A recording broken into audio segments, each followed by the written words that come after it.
A Lavínia entrou num processo complexo de consciência existencial, com questões que só mulheres podem passar. Mas, de certa forma, eu senti falta da Itza na narrativa dessa semana.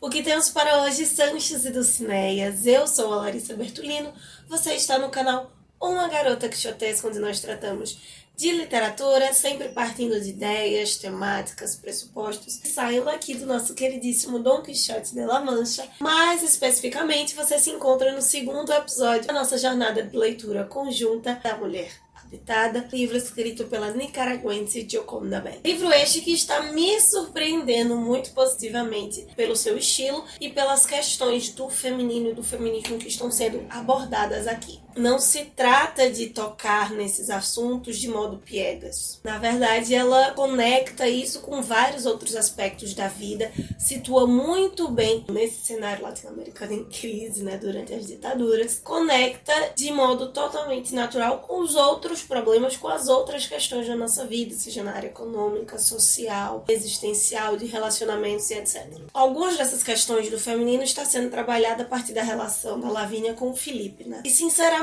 essa semana pode ser o cuidado dele, mas pra mim não me convenceu em nenhum momento. E na verdade, essa semana o Felipe deixou bem claro, Esse cuidado que ele tem com a Lavínia, além de, claro, pode passar por uma forma de amor, mas se baseia muito na tentativa dele de deixar a Lavínia na parte estável da sua vida. Por isso que ao tratar do feminino, nessa perspectiva da Gioconda Belli, a gente não tá falando só das mulheres, Ela mostra como os homens também passam ou deveriam passar por esse momento de cuidado, que hoje a gente fala muito de desconstrução da masculinidade tóxica, mas aqui eu não falo nem dos traços tóxicos, eu falo dos pequenos detalhes, das pequenas coisas do cotidiano que são prejudiciais tanto para homens quanto para mulheres, que vem desse sistema, dessa ideia de querer constituir o mundo através sempre do olhar masculino, ou das necessidades unicamente masculinas. Então, a Gioconda Belli tem um cuidado muito grande ao tratar disso, esse conflito entre o mundo ideal e o mundo real, tanto para homens quanto para mulheres. Inclusive, para mim, o auge dessa semana foram justamente os diálogos da Lavínia com a Flor e com o Sebastian acerca dessa relação dela com o Felipe. O problema que nós temos, sejamos homens ou mulheres, de querer fazer com que a nossa vida gire em torno de uma pessoa, de algo, ou até pior, que a vida do outro gire em torno da nossa. Um outro aspecto muito interessante dessa semana foi o lugar da literatura nesse processo, Não é um livro metaficcional. No entanto, nós tivemos referências interessantíssimas sobre Ulisses clássico da Odisseia. No entanto, a forma como ela constrói a metáfora do Ulisses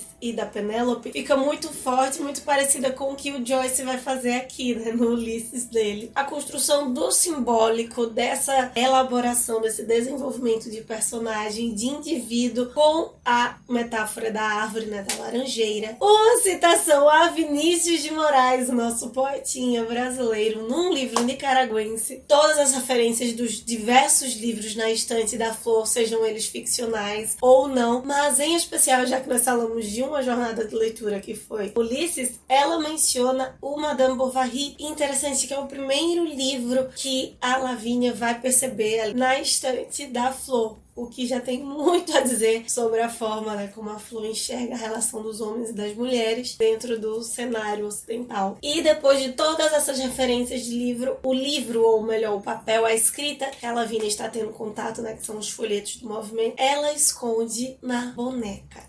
Uma cena que para mim foi muito simbólica, justamente por ter essa transição da maturidade da Lavínia, onde ela pensava anteriormente que ela havia deixado de ser menina, que ela agora era uma mulher independente, a única mulher do escritório, recém-formada, uma super arquiteta, e se lança agora um olhar entre a menina e a mulher de uma outra perspectiva, uma perspectiva sociopolítica. É como se ela tivesse que começar novamente a crescer e sair do lado da menina para mulher, e ela tem que voltar agora para boneca. Outro Outro paralelismo, além do da Lavínia com a Itzá, desse desenvolvimento da Lavínia, junto com a boneca representa um pouco disso, é um processo paralelo da Lavínia com o Felipe, com o movimento. Por quê? Ela tem um momento agora de consolidação do amor, né? A paixão está dando lugar ao amor, vai dar ou não, depende do que ela escolher, né? Mas ela para de olhar o Felipe simplesmente com os olhos da paixão, ela começa a ver os defeitos, começa a ver as incongruências, a hipocrisia dele. Não que ele seja um personagem totalmente ruim, apesar de ele não me cativar, mas de vê-lo como indivíduo, com as suas falhas e os seus acertos. Paralelamente, ela também começa a enxergar isso sobre o movimento. Ela está olhando mais profundo, ela está tendo acesso não por outras pessoas, mas por ela mesma.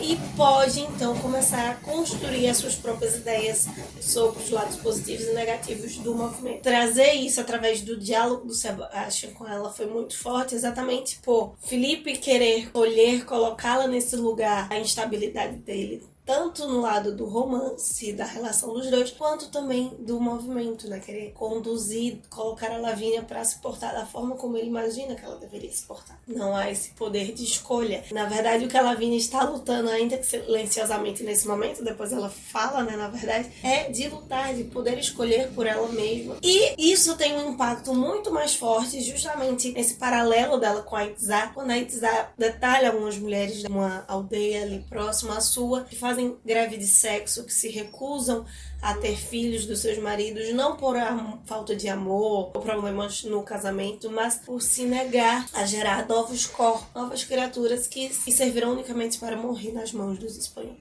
São formas diferentes e, inclusive, bem dísparas, se nós formos olhar no primeiro momento, de enfrentamento com as dificuldades do mundo, né, de luta do ser mulher em cada uma dessas épocas, mas que corroboram tanto para uma visão histórica como para ver essas diferentes etapas do desenvolvimento da Lavínia e das mulheres como um todo, para nós não deslegitimarmos os problemas das outras pessoas só porque parecem ser diferentes dos nossos. Nesse estágio de florescimento temos o dia do processo lindo da gravidez, digamos assim, né? O sábado, no qual a Lavínia fica em casa com café, pão, laranja, aqui seria teoricamente alimento físico, e os livros, os textos do movimento, o alimento intelectual, mas tratando da Itzá e da laranjeira, o café, a laranja e o pão acabam se misturando e sendo uma coisa só, mostrando como esses outros lados da nossa psique, de entendermos e cuidarmos da nossa psique, são tão essenciais quanto a própria alimentação. A Lavínia, nesse sábado, tentando construir a forma como ela se vê transpassada pelo modo como a sociedade a vê, ou essa sociedade do futuro que ela espera haveria, traz um lugar desse indivíduo, traz o olhar do indivíduo sobre si mesmo. Independentemente de dentro do movimento ou fora dele, a Lavínia luta para que as pessoas parem de vê-la como uma menina ingênua. A Itzá também luta para que as pessoas parem de vê-la, no caso as mulheres da sua aldeia, como uma sedutora barata que tá ali com Yarince e com os outros homens simplesmente para seduzir e roubar os homens, não é o problema. A grande questão desde sempre é a competitividade feminina. Por outro lado, vê-la diferente como mulher, não tão mulher, porque se ela luta,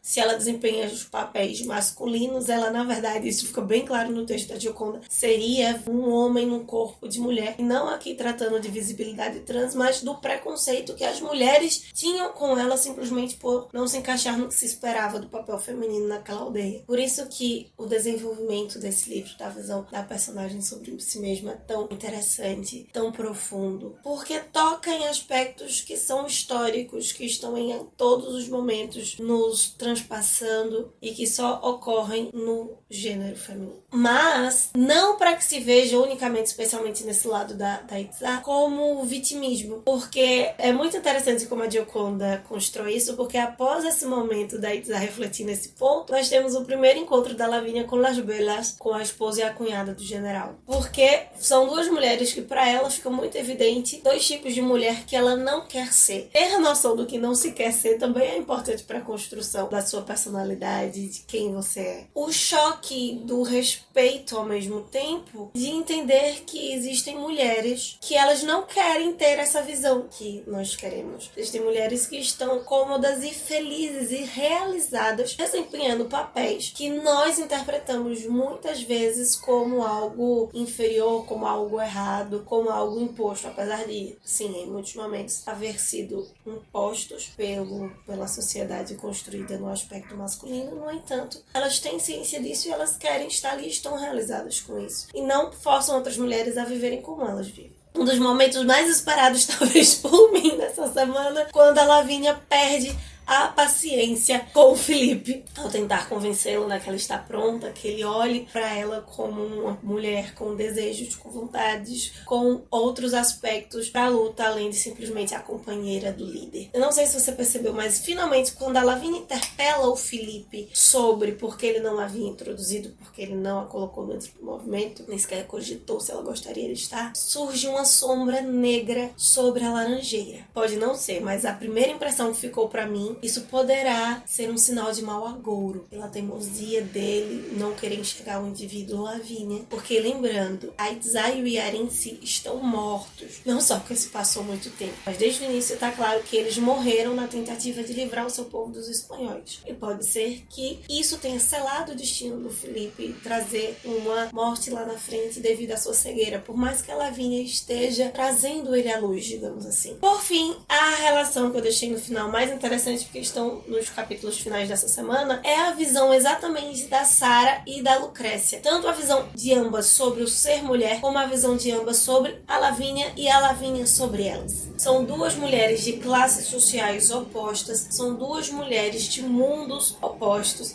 enquanto a Lucrécia ali está sofrendo, né, por as consequências de um aborto clandestino, a Sarah tá esperando o seu filho tão aguardado, com o apoio do marido, da família, tendo uma condição financeira muito bem, obrigada. Além da Lucrécia aparentemente estar desamparada, ela não tem uma perspectiva, nem é só negativa ou positiva, ela não tem uma perspectiva sobre família, lar, vida doméstica, quanto que a Sarah tem um processo ideal e totalmente romântico sobre a vida de casada. E isso não quer dizer que necessariamente a Sarah ela é uma iludida, né? Porque sim, ela tem um momento ali talvez de confronto, de decepção com a expectativa que ela achava que o marido teria sobre a gravidez. No entanto, ela entende também o lado de ambos, ela consegue perceber que ele também está feliz, só não agiu da forma como ela achava que ele deveria agir se estivesse feliz. E aqui, independentemente de ser homem e mulher, vem muito do aspecto de nós lermos as pessoas de acordo com a nossa visão, com o nosso modo, com a nossa personalidade, não com a visão e a personalidade do outro. Mas em especial o contraste da Lucrécia com a Sarah me chama a atenção de como não só o feminismo, mas todas as ideologias libertárias ou todas as propostas públicas positivas, elas deveriam atingir homens e mulheres independentemente da classe, da situação na qual elas se encontram. A liberdade e os direitos devem ser para todos, de modo igualitário e equalitário. Não só esse, mas, como eu falei, todos os outros problemas periféricos ou encadenados, digamos assim, que esse livro apresenta. E é muito bonito como a Gioconda constrói esse paralelo dos encontros dessas duas personagens e depois mostra a Lavínia buscando isso. Não pela luta armada necessariamente, não pelo movimento, mas como um indivíduo. E aí vem o dilema ético-moral também, porque não é só uma questão de partidarismo, mas uma questão de humanidade. Ela tratando a Lucrécia mesmo como empregada, como alguém abaixo dela socialmente, como por os ter, vendo-a de igual, tratando-a de igual, buscando direito à saúde que ela, por ter dinheiro, tem. Que mostra que a Lavínia está pronta para entrar no movimento, ela já está entrando de certa forma, não porque ela lê o livro, não porque ela tem ou não o aval do Felipe, mas por ser uma mulher de maturidade, de consciência do lugar que ela tem na sociedade e daquilo que ela deseja que os outros também alcancem. Então é isso, meus queridos cavaleiros andantes. Esse é o nosso comentário sobre os capítulos 8 ao 14 de A Mulher Habitada, da Gioconda Belli. Me conta aqui embaixo qual foi o paralelismo, qual foi a cena, qual personagem te chamou mais a atenção nessa semana. Nos encontramos quarta-feira para falar sobre o livro em 5 minutos. Na sexta-feira temos vlog e durante toda a semana a gente se encontra, continua conversando sobre A Mulher Habitada lá no Instagram, no @garota quixotesca. que possamos sair da biblioteca e ver muito além dos meios de ver.